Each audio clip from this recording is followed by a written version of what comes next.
May mga laro mamaya ang Premier Volleyball League PVL.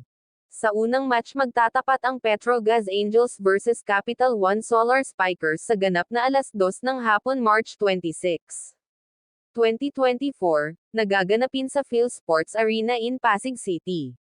Sa second game maghaharap ang Cherry Tigo Crossovers against Inkseld Chameleons at sa huling match maglalaban ang Creamline Cool Smashers vs Signal HD Spikers.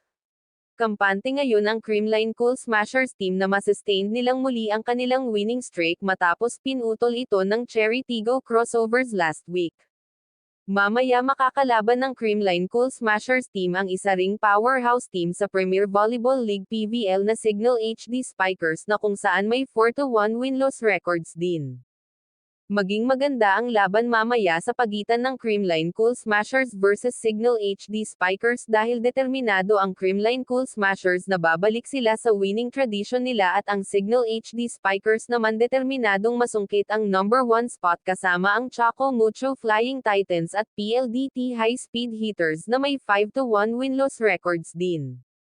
Samantalang sa ibang istorya naman, parents ni Brooke Van Sickle na sina Gary at Lisa masaya sa pag-shine ng kanilang anak na si Brooke Van Sickle sa Philippine Volleyball.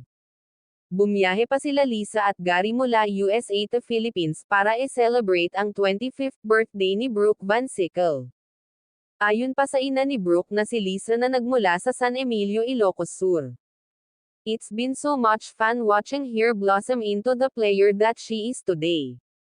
At ayon naman sa pahayag ng kanyang dad na si Gary na she's gone a long way, seeing her now it's been a good journey for her, and I think she's ready for, this moment, playing here, we're happy to be here.